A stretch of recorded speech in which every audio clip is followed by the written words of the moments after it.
Astronomie, astrophysique, cosmologie, astroparticules. Ça se passe là-haut. Salut à toutes et à tous. Le 15 et 16 février 2022, plusieurs sondes spatiales ont mesuré l'un des événements de particules énergétiques solaires, ce qu'on appelle des SEP, les plus intenses observés jusqu'à présent au cours du cycle solaire numéro 25. Des observations très intéressantes de Parker Solar Probe, PSP, et de Bepi-Colombo ont notamment été effectuées avec une configuration où les deux sondes étaient très proches l'une de l'autre, à 0,34 et 0,37 unités astronomiques du Soleil respectivement. Leng Ying-ko de Princeton University et ses collaborateurs fournissent une analyse non seulement des flux de particules reçus par PSP et Bepi-Colombo, mais aussi par de nombreux autres signaux d'autres sondes. Ils publient dans The Astrophysical Journal. En coïncidence temporelle avec les sondes proches du Soleil, au moment de la forte éruption, à environ 100 degrés dans la direction rétrograde et à 1,5 unité astronomique du Soleil, le détecteur de rayonnement à bord du rover Curiosity, dans le cratère Gale sur Mars, a observé la plus grande bouffée de protons au niveau du sol sur Mars depuis le début des mesures en surface. À des distances intermédiaires, entre 0,7 et 1 unité astronomique, la présence de régions d'interaction de flux, ce qu'on appelle des SIR, pendant l'heure d'arrivée du flux de SEP, a en revanche apporté des complexités supplémentaires pour l'analyse des contributions distinctes des événements pilotés par l'éjection de masse coronale, la CME, qui a donné donc ce flux de SEP, par rapport aux événements pilotés par le SIR dans les observations par des sondes telles que Solar Orbiter et Stereo A, ainsi que par des sondes comme ACE, SOHO et WIND. Bepi-Colombo est une mission conjointe des agences spatiales européennes et japonaises. Ko et ses collaborateurs ont utilisé les données du Mercury Planetary Orbiter, le module européen de Bepi-Colombo. La sonde, qui a été lancée en octobre 2018, est en phase de croisière vers Mercure et arrivera à destination en décembre 2025. Pendant sa phase de croisière, les différents modules de Bepi-Colombo ont certains instruments en fonctionnement. Les chercheurs ont utilisé le magnétomètre qui s'appelle MPO-MAG et aussi le Bepi-Colombo Environment Radiation Monitor, le BERM, qui est un détecteur de particules capable de mesurer les électrons entre 0,15 et 10 MeV, les protons de 1,5 à 100 MeV et aussi les ions lourds. L'instrument BERM pointe généralement vers l'opposé du Soleil pendant la période de croisière.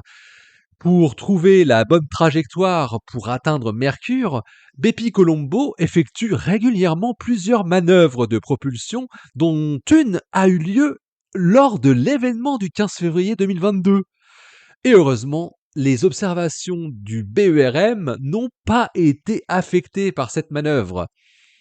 Et les données de MPO-MAG ont été spécialement traitées aussi pour supprimer le bruit supplémentaire qui a été introduit par cette manœuvre.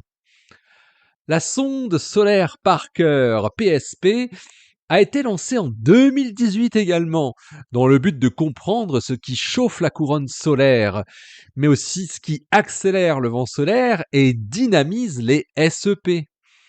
Elle se trouve sur une orbite héliocentrique avec une inclinaison d'environ 3,4 degrés et une période orbitale d'environ 3 mois. Les chercheurs ont utilisé les mesures de la partie magnétomètre de l'expérience Fields de PSP qui fournit des mesures directes des champs électriques et magnétiques ainsi que l'Integrated Science Investigation of the Sun, ISIS, qui mesure les particules énergétiques allant de 10 keV à 100 MeV, mais aussi la suite Solar Wind Electrons Alphas and Protons, SWIP, qui mesure les particules du vent solaire et leurs propriétés telles que la température, la vitesse et la densité. La suite d'instruments ISIS se compose de 2 détecteurs de particules énergétiques qui mesurent les particules de faible énergie, c'est l'instrument EPI Low, et aussi de haute énergie, donc EPI High. EPI Low, c'est un spectromètre de masse à tant de volts qui couvre presque un hémisphère complet, tandis que EPI High se compose de 3 télescopes détecteurs à semi-conducteurs couvrant 5 grandes ouvertures de champ de vision. Coe et ses collaborateurs montrent que l'événement du 15 et 16 février 2022 peut être considéré comme un événement SEP de type généralisé, car des protons énergétiques ont été observés à travers une séparation longitudinale entre le centre de l'éruption et l'engin spatial pouvant atteindre 165 degrés. Bepicolombo, PSP et Curiosity sur Mars étaient plus proches du centre de l'éruption lors de cet événement, et comme prévu, ces engins spatiaux ont observé des flux de protons énergétiques plus élevés que ceux mesurés par Solar Orbiter, Stereo A et WIND qui se trouvaient du côté de la Terre. Les paramètres du vent solaire indiquent également l'arrivée au même moment d'une région d'interaction de flux, donc on l'a dit, un SIR, sur Solar Orbiter, Stereo-A et la Terre pendant l'événement SEP, ce qui rend difficile l'identification de la source de ces particules énergétiques. Les chercheurs indiquent que des études plus détaillées sont en cours pour démêler les événements SEP liés au CIR et à la CME, et pour bien sûr comprendre le mécanisme sous-jacent de propagation et d'accélération des particules énergétiques. Comme Bepicolombo et PSP étaient à 0,34 et 0,37 unités astronomiques du Soleil, donc avec une séparation radiale de 0,03 unités astronomiques, et une séparation longitudinale de 3 à 4 degrés au cours de cet événement, les chercheurs ont pu comparer efficacement les données collectées par l'une et l'autre. En fait, c'est la première fois que Bepi Colombo rencontrait des ions lourds pendant sa phase de croisière.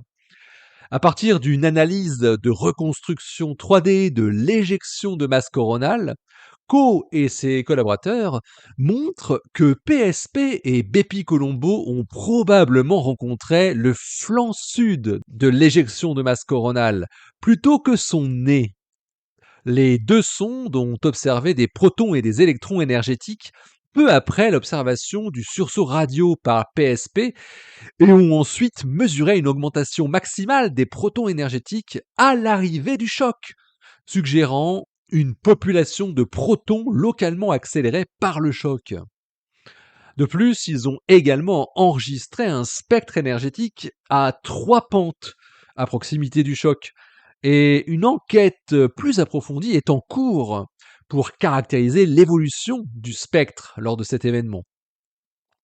La proximité des 2 sondes présente une précieuse opportunité de comparaison directe, voire même d'étalonnage croisé. Il est très utile de consolider les détections des 2 instruments, notamment pour Bepi Colombo. Un tel étalonnage en vol des instruments permet à la sonde d'être pleinement opérationnelle juste après son insertion sur l'orbite de Mercure. Une comparaison directe entre les mesures de particules énergétiques entre 2 et 30 MeV des 2 sondes montre un bon accord, ce qui n'est pas surprenant compte tenu de leur proximité à ce moment-là.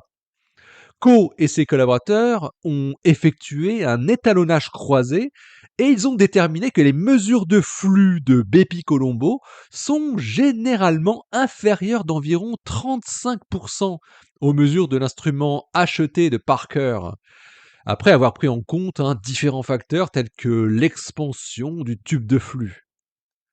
Les chercheurs estiment qu'il s'agit d'un petit facteur de correction. Concernant le champ magnétique, les mesures des deux sondes sont généralement en bon accord, sauf dans la région des éjectats magnétiques.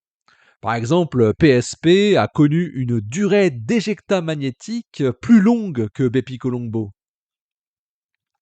Au niveau de la surface martienne, le rover Curiosity a mesuré la plus grande bouffée de rayonnement au niveau du sol rouge depuis le début de l'exploitation de son détecteur dosimètre RAD. D'après les chercheurs, de tels événements au niveau du cratère Gale sur Mars sont probablement causés par des protons de plus de 150 MeV. La sonde MAVEN a en effet mesuré des protons de 80 à 200 MeV, quelques heures après la bouffée détectée par Curiosity. Et des protons et des électrons de plus faible énergie ont aussi été observés par MAVEN au même moment. Étant donné que seuls les protons pénétrants de plus de 150 MeV peuvent traverser l'intégralité de la colonne atmosphérique martienne et produire un événement tel que celui mesuré par Curiosity, ça signifie que les SEP avec des énergies plus faibles déposent leur énergie dans l'atmosphère martienne. Et les collisions en des ions avec les atomes neutres correspondantes produisent une absorption des radiofréquences qui traversent l'ionosphère, ce qui a de fortes implications pour les communications et le relais de données de Mars depuis la surface. Les chercheurs indiquent que cet événement SEP exceptionnel a produit des signes évidents de dégradation du signal, voire même d'atténuation totale sur les deux radars à haute fréquence qui sont actuellement en opération sur Mars, à savoir le radar Mars-6 à bord de Mars Express et le radar CHARAD à bord de Mars Reconnaissance Orbiter. Alors en résumé, l'événement SEP généralisé des 15 et 16 février 2022 constitue l'un des événements SEP les plus intenses du cycle solaire actuel. La configuration fortuite de différentes sondes a présenté une opportunité unique de comprendre comment les particules énergétiques se propagent et éventuellement accélèrent dans l'espace interplanétaire sur une large plage longitudinale.